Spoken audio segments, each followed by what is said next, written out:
Hello dear students.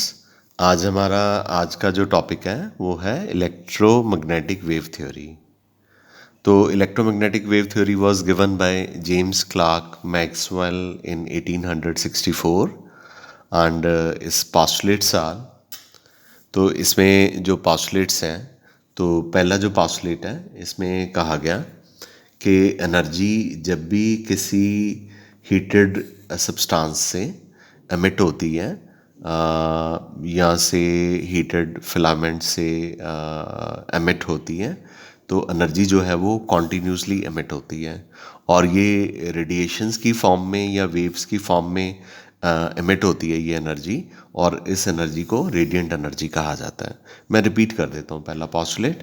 तो electromagnetic wave theory के first postulate में कहा गया कि एनर्जी जब भी किसी हीटेड सब्सटेंस से या ग्लोइंग सब्सटेंस से या कोई सब्सटेंस जैसे बल्ब है उससे एमिट होती है, तो ये जो है कॉन्टीन्यूसली एमिट होती है रेडिएशंस की फॉर्म में या वेव्स की फॉर्म में, और इस एनर्जी को हम एनर्जी कहते हैं, रेडिएंट एनर्जी कहते हैं।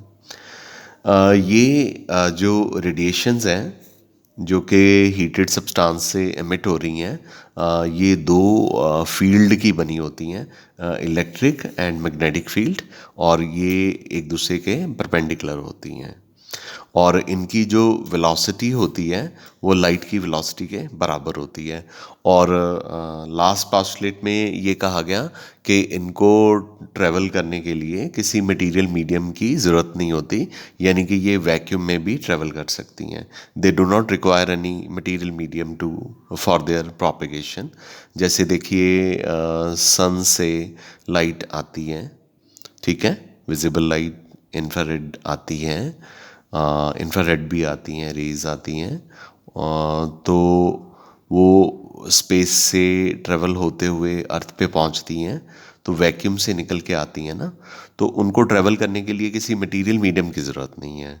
ठीक है, तो इस डायग्राम में ये जो ब्लू पार्ट है इसको दिखाया गया है कि ये मैग्नेटिक फील्ड है, और ये जो रेड दिखाया गया है ये इलेक्ट्रिक फील्ड है, और ये दोनों एक दूसरे के परपेंडिकुलर हैं।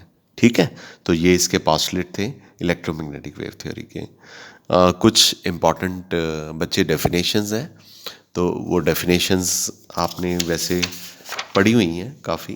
पहली वेवलेंथ है, तो आपको पता है ना ये वेव्स हैं, ये वेव दिखाई हुई है, ये वेव दिखाई हुई है, तो ये जो हाइट होती है इसे क्या कहते हैं, इसे क्रस्ट कहते हैं, और ये जो डेप्थ होती है इसे क्या कहते हैं, इसे ट्रफ कहते हैं।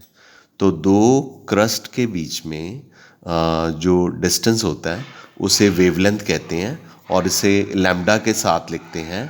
और लैम्डा डिस्टेंस, इसके जो यूनिट्स होंगे डिस्टेंस वाले यूनिट्स ही होंगे डेफिनेटली, जो कि सेंटीमीटर हो सकते हैं, नैनोमीटर हो सकते हैं, पिकोमीटर हो सकते हैं, मीटर हो सकते हैं।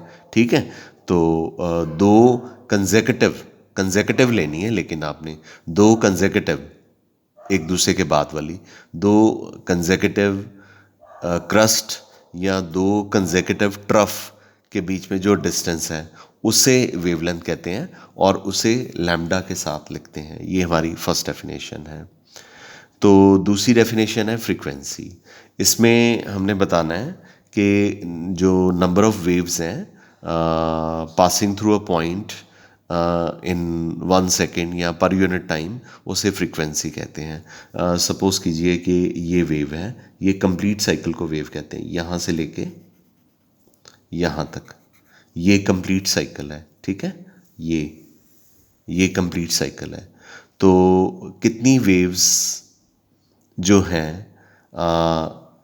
1 सेकेंड में पॉइंट ए से पास करके निकल जाती हैं, that is called as frequency. Number of waves passing through a point in per unit time या in per second is called as frequency. तो इसका पॉपुलर यूनिट हर्ट्ज है, ये, और एक हर्ट्ज जो है 1 साइकिल पर सेकंड के इक्वल भी होता है। ठीक है, बाकी वेलोसिटी को c के साथ डेजिग्नेट करना है, क्योंकि इनकी वेलोसिटी मैंने बताया कि जो हमने पॉस्टुलेट्स पढ़े, मैंने बताया कि इनकी वेलोसिटी लाइट की वेलोसिटी के बराबर होती है, तो इसको c के साथ लिखता हूँ। तो लीनियर डिस्टेंस जो वेव ट्रेवल करती है 1 सेकेंड में, उसको हम क्या कहते हैं, वेलोसिटी कहते हैं, और इसे c के साथ लिखते हैं बच्चे। तो नेक्स्ट हमारे पास जो डेफिनेशन है एम्पलीट्यूड की है, इसे स्मॉल a के साथ रिप्रेजेंट करना है। तो बताना है कि ये जो क्रस्ट है इसकी जो हाइट है उसे एम्पलीट्यूड कहते हैं, या ये जो ट्रफ है इसकी जो डेप्थ है इसे भी हम क्या कहते हैं, एम्पलीट्यूड कहते हैं।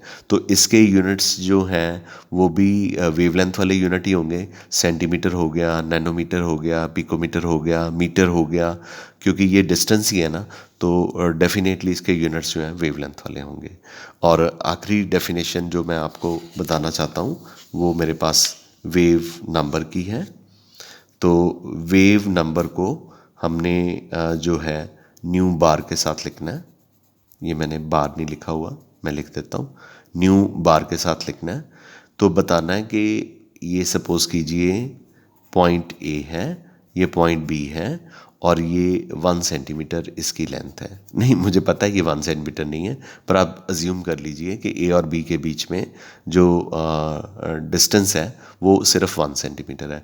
तो इसमें कितनी वेव्स प्रेजेंट हैं 1 सेंटीमीटर लेंथ में, कितनी वेव्स प्रेजेंट हैं, ठीक है, नहीं पता चला। चलो मैं दोबारा से बताता हूँ बड़ा करके। ये ए है, ये बी है, ठीक है। तो अज्यूम कर लीजिए कि ए और बी के बीच में जो लंबाई है वो 1 सेंटीमीटर है। तो इस 1 सेंटीमीटर लेंथ में कितनी वेव्स प्रेजेंट हैं, that is called as wave number. So number of waves present in 1 centimeter length is called as wave number, and it is designated by या represented by nu bar, abbreviated by nu bar, ठीक है। और also you can also tell कि जो wave number है that is reciprocal of wavelength, ये wavelength का reciprocal होता है, यानी कि nu bar is equal to 1/λ, ठीक है। Nu bar is equal to 1/λ, और इसके units definitely per metre per centimetre हो सकते हैं। तो ये डेफिनेशंस और ये पोस्टुलेट्स आपने अच्छे से करने हैं, ठीक है। Thank you very much, we call it a day.